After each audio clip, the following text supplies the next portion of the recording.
These are two zoning violation matters for a property out on Patterson Lane in Lockport Township.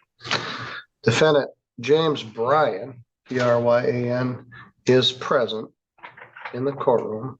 His file number is 252205. Connie Merriman is not present. Her file number is 2422040N. She called and said she was on the way here, but the roads were bad. They aren't that bad.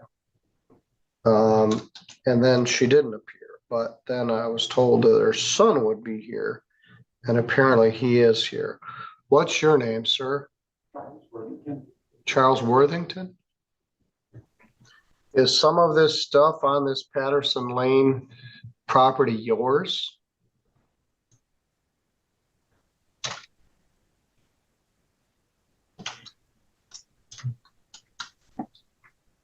Mr. David Zemansky is here for the plaintiff. Your Honor, Trent Cunningham. I was with David last time. I think I may have called him Trent one time. Trent Cunningham is here from, so tell him next time I see him, I'll call him Trent. Trent Cunningham is here on behalf of Lockport Township, as well as Dylan Aruda, also from the plaintiff's law firm. Also, Mike Hayden, zoning enforcement officer for Lockport Township.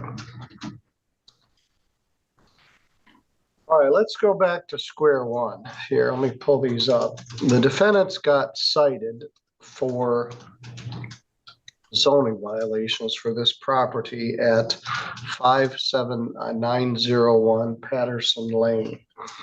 The court is aware that Patterson Lane is a dead-end road that runs north and south from M60, I think, to the west of Three Rivers Airport. It's probably 3/4 of a mile long. It runs off the highway and dead ends, and we've had a number of zoning cases involving that short piece of township. The ticket the defendants got was issued on December 9th of 2024.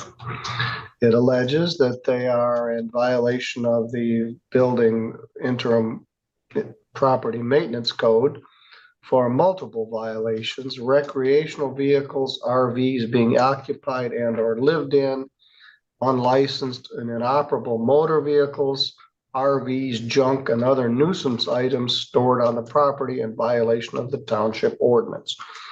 And a number of pictures were attached, and this property, at least from the photographs, is as bad as anything I've seen in a while. So anyway, as I indicated, that citation was issued last February. The plaintiff has filed a hearing to show cause why the ordinance should not be enforced. Mr. Cunningham, what's the township's position here? Thank you, Your Honor. The township's position is that an order was entered, as the court just noted, in June, pursuant to the defendant being found responsible or being defaulted, I believe, at an informal hearing. We submitted a compliance order, which this court entered back in June, which gave the defendant 30 days to clean up the property and to remove the items that Your Honor just noted, the RVs and the junk and the other nuisance items on the property. The township's position is that this has not been cleaned up despite the order being entered back in June, which led to the township filing its motion for contempt and leading to this show cause hearing. The township's position is that the property has not been cleaned up, and we don't see a path forward to get it cleaned up or to have voluntary compliance by the defendant's part to comply with the court's order. And so we're here seeking this court to enter a subsequent order that would allow the township to abate the property pursuant to this court's equitable authority in civil infraction cases, as I know this court is well aware. So the main thing we would want is equitable authority to abate the property pursuant to statute, then be allowed to charge a lien on the property if those costs of the cleanup go unpaid. as well as the fact that we're here on a motion for contempt, which statute authorizes the township to seek our attorney's fees and costs that we have to get us to this point and to have the show cause hearing and to appear here today. We would also ask that Mike's fees for prosecuting this violation related to the show cause hearing would also be reimbursed as well and charged to the property as a lien if the defendant is unable to pay that within a certain amount of time. We're here prepared to present testimony from Mr. Hayden to prove the conditions on the property if necessary, if the court would like to go that direction. But ultimately, we would ask for the relief, as I've just noted, and we'd be prepared to submit an order under the 7-day rule that would reflect that request. Happy to answer any questions that Your Honor may have. All right, thank you. Mr. Bryan, we've been talking legalese, and Mr. Worthington, you got a ticket. Do you have some hearing difficulties? A little bit. Why don't we get in one of the assistance units?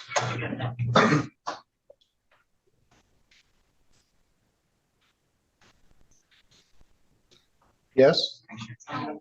I get paid tomorrow and I just looked up on my, actually after this court hearing is over, I was gonna give them a call because they opened at the same time as the court hearing. All right, so you're connected to this case also? Yeah. What's your name? Claudia Thompson. Claudia with a Y Thompson.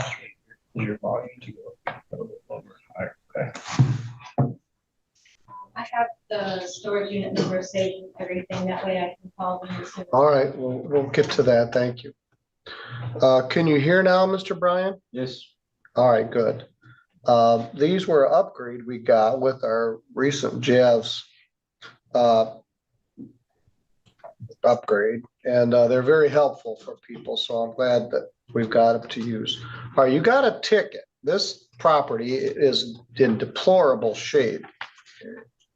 And generally they work on this for months or more before they finally cite it. So last December, you got cited with this zoning violation. A hearing was set regarding that, an informal hearing, and you didn't show up for the hearing. So the township asked for what's called a compliance order.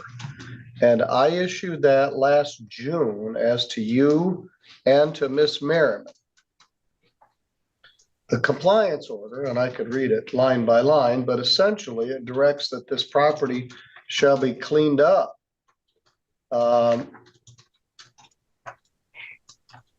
Now, you were found responsible in February. They asked for the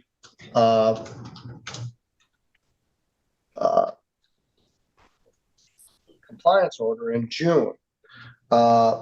Mr. Cunningham referred to two words you may not know: equitable authority and abatement. Equitable authority gives, in certain circumstances, the district court the authority to order that things be done.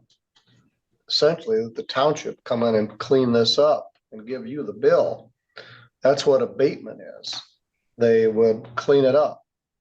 So I issued that order.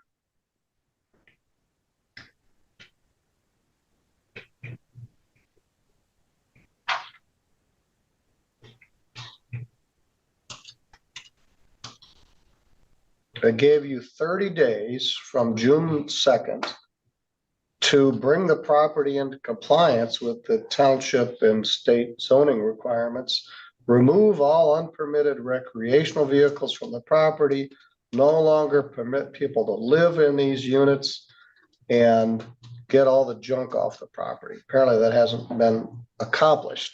So the plaintiff has asked for this hearing. So, Mr. Bryan, I'm going to ask you if you'd raise your right hand. Mr. Hayden, would you raise yours? And Mr. Worthington, raise yours as well. Do you all swear or affirm any testimony you're about to give in this matter will be true to the best of your knowledge and belief? Yes. Yes.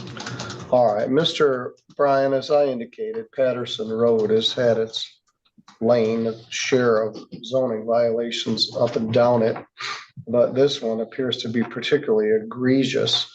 The other thing that concerns the court is when we have people living in these shanty things, that have a couple of occasions, someone has died when they caught fire and people were killed. There are a number of pictures which accompany the original ticket, which were taken back in 2024. The new case shows photographs that were taken by Mr. Hayden on December 3rd of 2025. Is that correct, Mr. Hayden? Yes. So you just went out the other day. I'll let you testify from there. So let's see if I can screen share these pictures.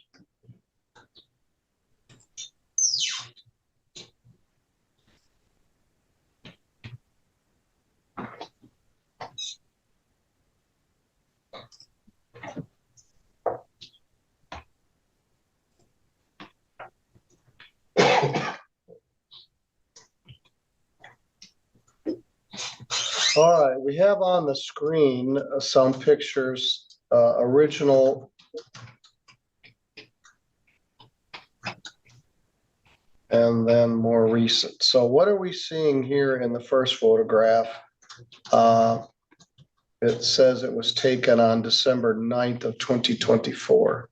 That is a picture taken from the road showing the campers in the back. And you can see some of the junk over to the right side of the photo there.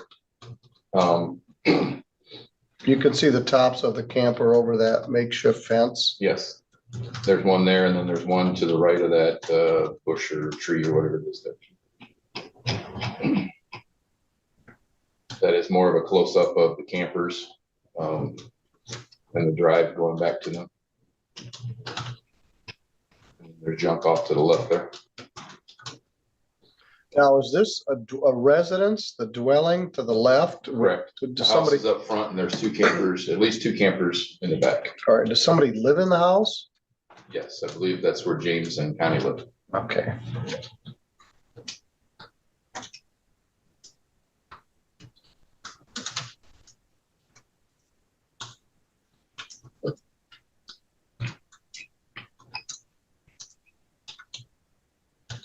That's just showing the fence and the items on the left there, and then the drive going back to it. Well, it was a lot different last December 9th than it will be this year, I think. It's still green there. Now, you show here, they've been driving on the neighbor's property. So this shows this poles with these ribbons on it is where the property line is. That's my understanding. I don't know for sure. This That's looks like just the citation posted up front. that fence was new once.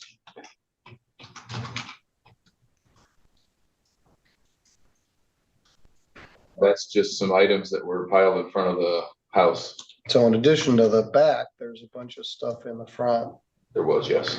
As I said, these aren't even the worst of them.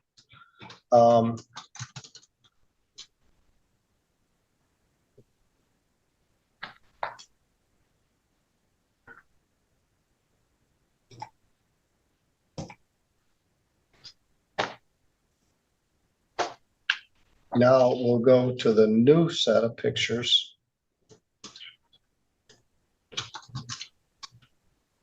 All right, this is the set of pictures that you took just this week. Is that correct? Yes. All right. Now, first of all, I guess we should establish, I sort of jumped Mr. Cunningham's claim here and just took over, but do you swear that these pictures are true and accurate representations of what you saw both in December of 2024 and recently here in December of 2025? Yes, I do.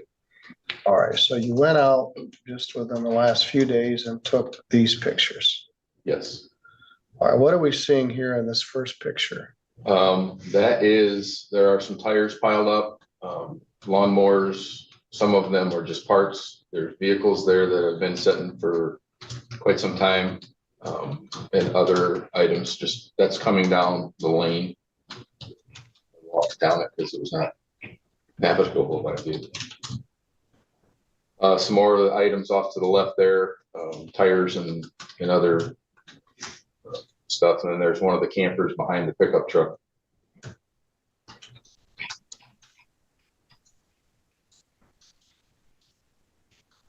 That is items that are piled up and accumulated there behind the house. There's some type of fence. I don't know if it's for dogs or whatever, but there's again, lawnmowers and some other things that are behind it.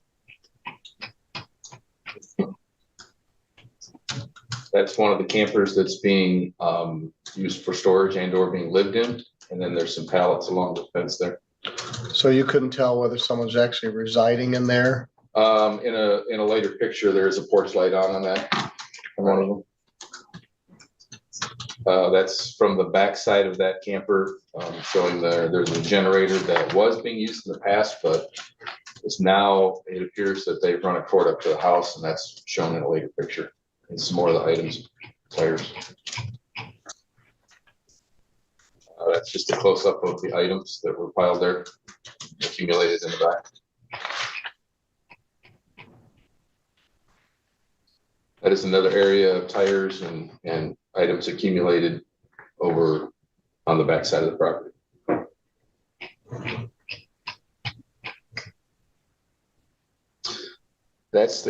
There's two campers there that are shown. One of them, the one on the left, you can kind of see that the porch light is on. Between the two campers, it's shown more clear in another picture, but that's just another angle of the items in the campers.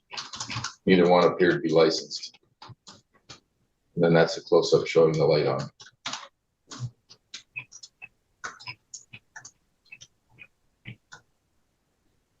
Another angle of the backyard that's next to the campers. I believe the trailer had a plate on it, but the other items would be violations from the vehicle in the background. This truck back here that we're seeing that's covered with snow, that's currently not plated? To my knowledge, it's not plated, yes. I did not walk that far up on the property. That's just the driveway they're using that's in the backyard.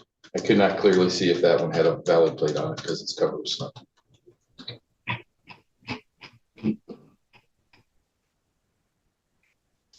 That's just another shot of the items that are up behind the house. There's a lot of unoperable lawnmowers around there. That is apparently a couple of couches and chairs that are sitting in the front of the house. Well, most people do that.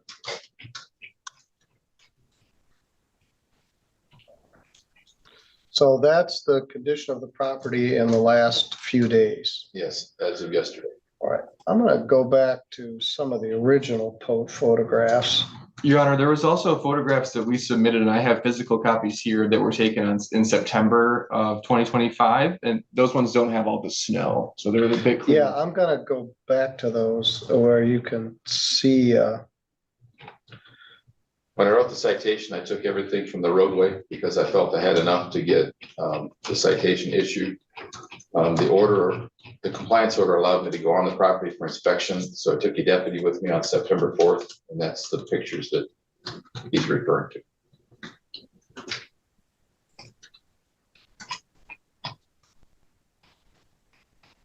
Those were exhibit 1 at the informal hearing. And they accompanied the order in June. So we can perhaps get a better view of things without snow over everything. But essentially,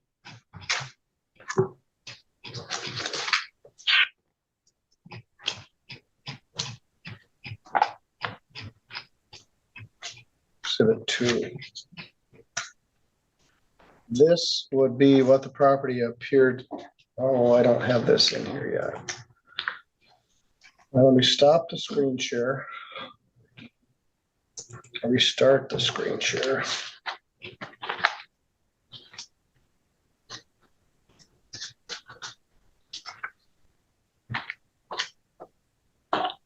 right, is this what the property appeared to look like in September of 2025? Yes, September 4th.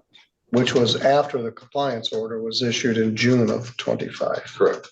That's when I sent the photos to the attorney to request a show cause. All right, what are we seeing here? That is a vehicle that is parked in the back. I do not know if it was licensed or not, but there's also some other items and stuff piled up there to the left. I don't believe that. I don't remember if that vehicle was still there yesterday.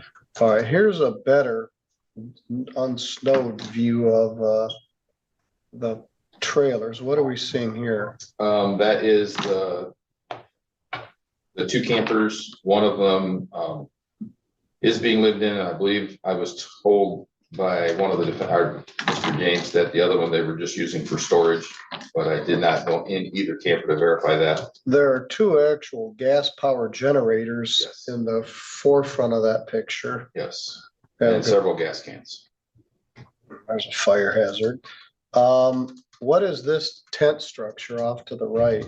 That's one of those park garages, I call them, where you just put them over the vehicles or whatever. You can store stuff under them as a temporary solution. And we have a guitar amplifier. Yeah, there's an old filing cabinet, which was still there yesterday. Here we got just, I'm not even sure what I'm looking at. What is this? That is, again, there's the trailer on the right, the car trailer. The other items there, it's buckets. They're full of, I don't know what. And then there's also an accumulation there of the items, just general garbage, and as I refer to them in the ticket as nuisance items that just don't belong to the backyard.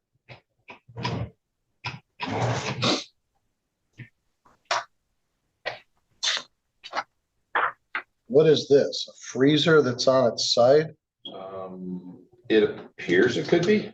In the photo I have here, it's tied shut. You can kind of see the cord there in the middle. I don't know. It's some kind of a container.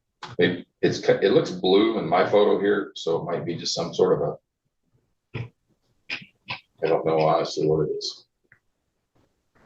It's my box. It's on his trailer now. Okay. What is this? Some other shots of the dysfunctional trailers? Yep. And then another shot of the propane tank and some other things that are sitting. There's a dog there. He looks like he's interested. Yes.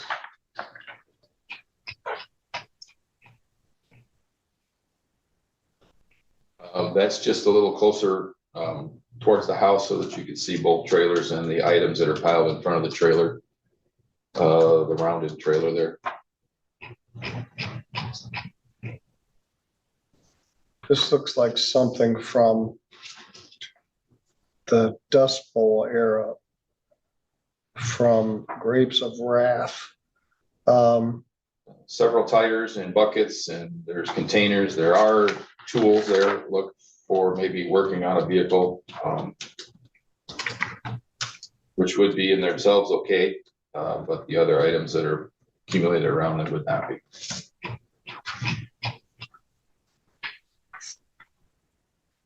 There are actually two dogs, it looks like. This is just a close-up of the generators and the cords showing them that they are running to the campers on that day. They were not running when I was there, but I'm not sure if anybody was in them at the time. But yesterday they obviously were not running, and there is a cord running to the house, which I failed to point out when you had those pictures up. And then again, just the gas cans and items around the back of the camper, the generators.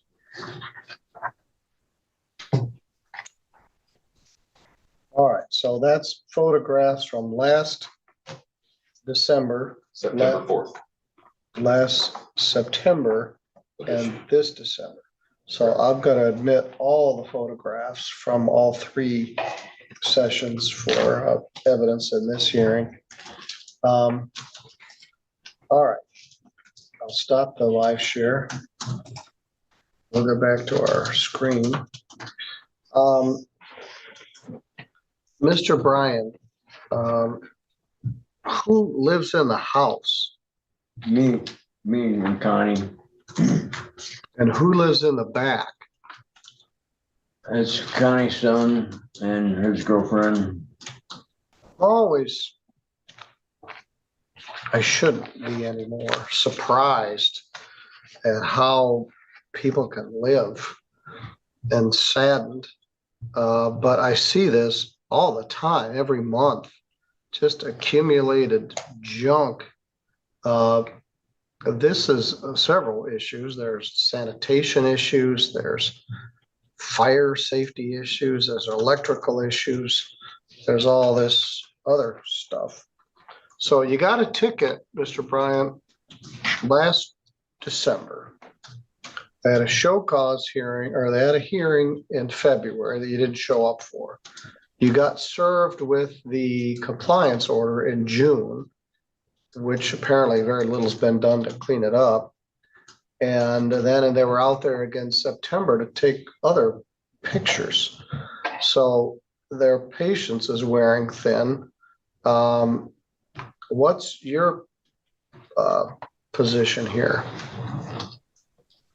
Well, in 2023, or June of 23, I went from Judge Hostetler, gave me 2 PPOs I put against her son and his girlfriend, and the sheriff come out and told me to stay up there at the house, that Connie owned half the property and she gave him permission to be out there. And Who's Judge Hostetler? our, well, from here. Well, let me see what you got.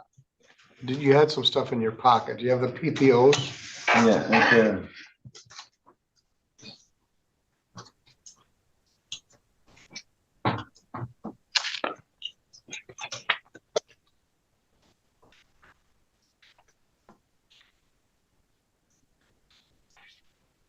All right. Claudia Thompson. You got a PPO against Claudia Thompson,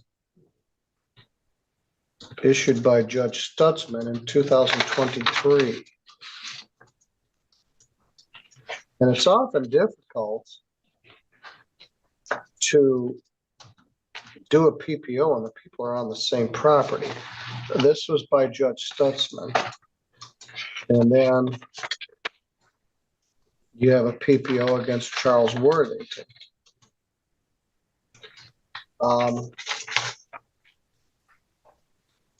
These are expired. They're not currently valid.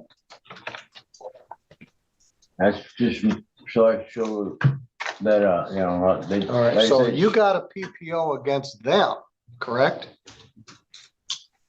All right, so is all this junk in the back belong to Charles Worthington?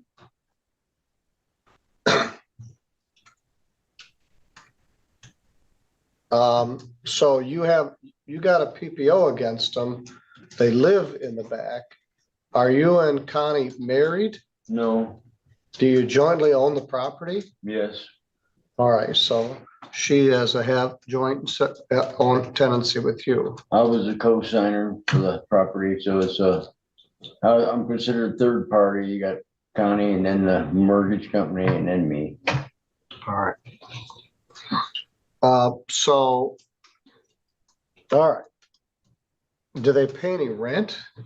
No,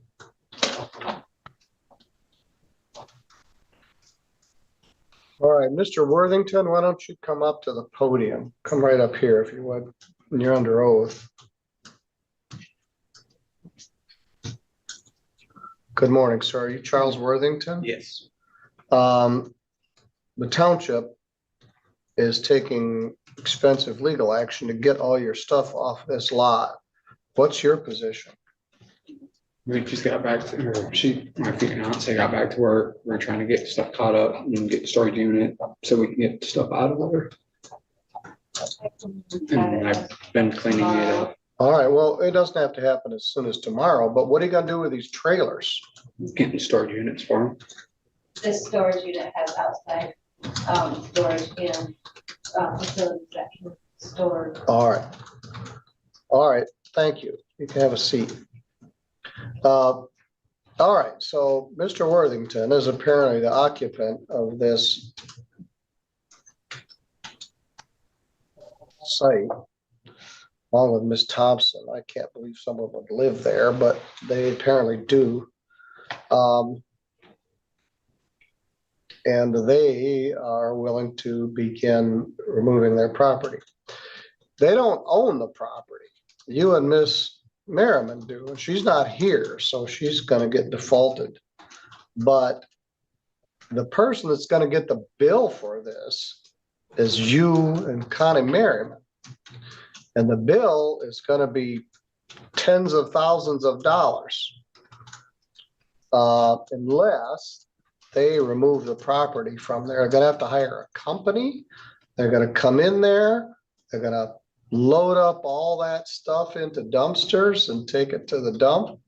They're going to hire a company to tow off everything there that is not licensed and take it to the dump. And they're gonna give you a great big bill and apply it as a lien on your property. The township has been very patient. They worked for a long time before December of 24. They had a hearing in February of 24.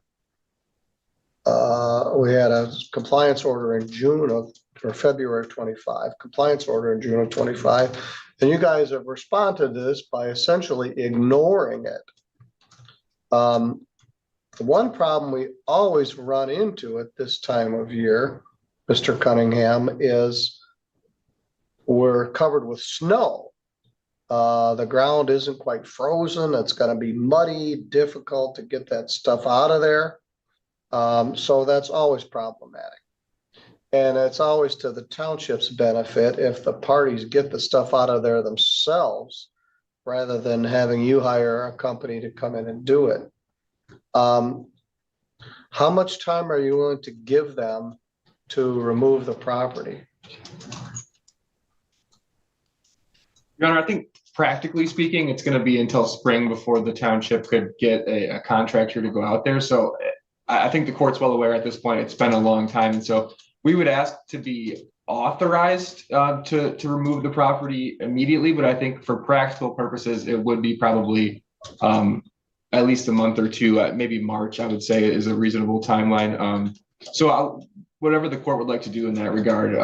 But we would ask to be authorized at least immediately, given that it's been so long since the compliance order came out. And that's what I'm, and as I said, we run into this every year in December and January, and they've neglected it. But one problem is someone's living in there, and that's immediately going to be prohibited. They're going to have till March 30th to remove the property, or the township is authorized to remove the property and bring the property into compliance. Your Honor. Yes. They have done quite a bit of getting stuff out of there. And also, I believe we got the property and house sold, and the closing on that is supposed to be first part of January. Okay. Who's the purchaser? I don't have my phone with me, but they're out of Florida.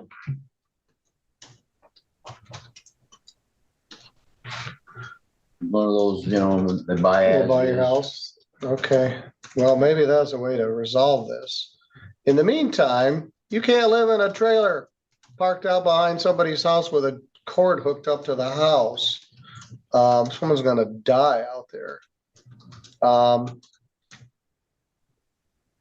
currently working with Neighborhood Inc. because they had to fire everybody that was there. They apparently weren't doing their jobs. They got all the people from there, and that's right here in Centerville. Okay, well, I'm glad they're back in Centerville. I had not heard. Maybe I'll contact them. All right, Mr. Cunningham, that complicates things. certainly this often fixes it. A bank repossesses the property and they clean it up. Someone purchases it, maybe a neighbor purchases it because they're tired of looking at it. They clean it up. I'm going to give in the order, the plaintiffs have the right to enforcement.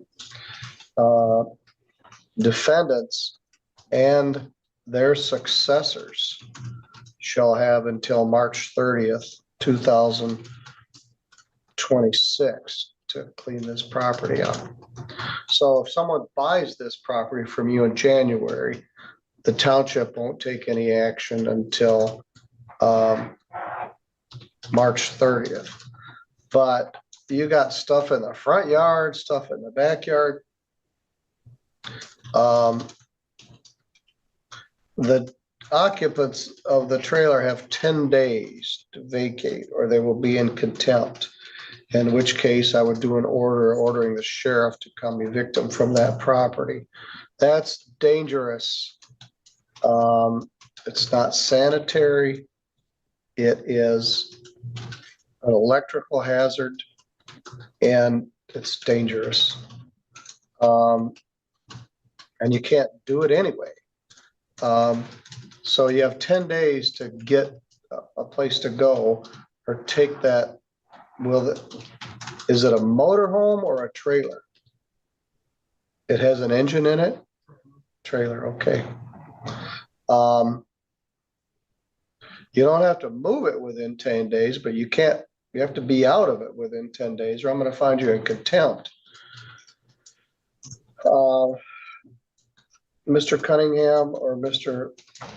Aruda, anything else you wish to add to the order? Your Honor, if we could just clarify the issue of attorney's fees. Yes. In the past, when we've done this, we've just submitted a bill of costs with both our fees and Mike's fees along with that 7-day order. The statute does allow for that. There is going to be an order for money for their attorney fees. The township is spending thousands of dollars for this enforcement.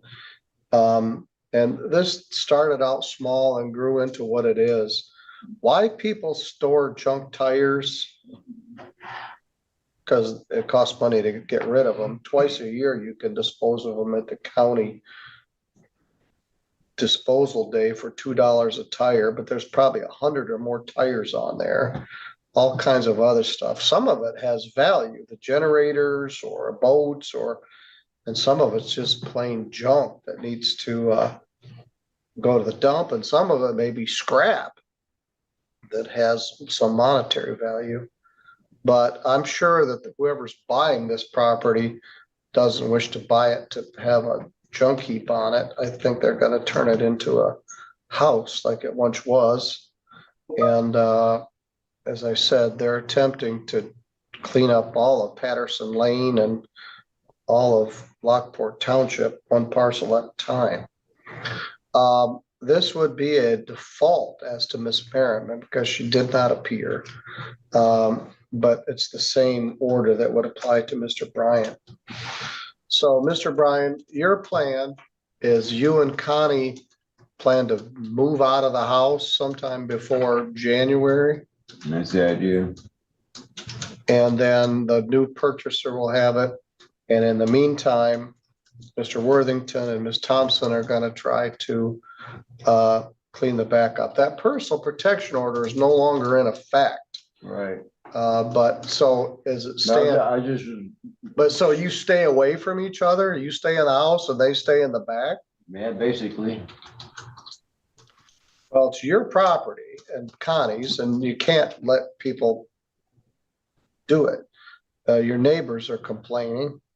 The township's complaining. People complain to the township. Like how could, in fact, as I'm looking at it, I'm thought, how could this exist? How it took this long? But I often feel that way when we get into these situations. They don't happen overnight. All right. Do you have any questions? No.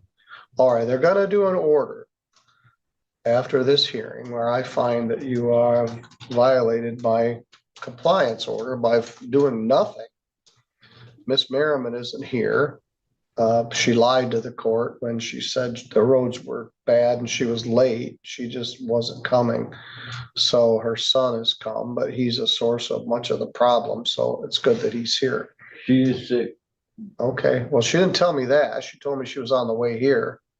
I'm the one who called. I said that her son was representing her. I let him know up there that she was not feeling good. Okay, maybe I misunderstood. At any rate, you guys got work to do. Anything you want to get out of there that you don't want destroyed, junked, you need to get out of there. So if you've got a storage space and you're gonna pull all this stuff out of there, you got sooner rather than later, because the property is going to change hands in January. There's also going to be an assessed cost for attorney fees and the inspection and enforcement fees. And you won't like that much, but it will be attached to the order with what's called a bill of costs. And you and Connie are jointly responsible for that. Maybe you can use the proceeds of the sale of the house to pay those fees. Your Honor, if I could just clarify the order, then if they do go unpaid, either the attorney's fees or the cleanup costs, if we get to that point, would we be authorized to impose them as a lien? I know the statute Correct. provides for That's that, but just to make sure it's clear. Thank you. All right, anything further? All right, Mr. Bryan, do you know where you're moving to? No, not right offhand. So I was saying my brother's got a place in Florida. I thought about. Yeah, I didn't know if you were gonna move out of state, if you're gonna stay here in Michigan. I have no idea right now. Well, there's not a lot of time between now and then. Well, till I get some cash from the house there, but, and my understanding is me and Connie will be splitting up. So she'll take her half of the money and. All right, well, maybe that's for the best. They'll get the junk off the property, someone will buy it, somebody will turn it into a habitable house. Township will be happy and you guys can start fresh somewhere else. All right, this record is completed. I'll await the order under the 7-day rule. And you guys are all good to go. Mr. Worthington, you got your work cut out for you, but let's hope the weather breaks a little bit. All right, thank you. Thank you, Your Honor.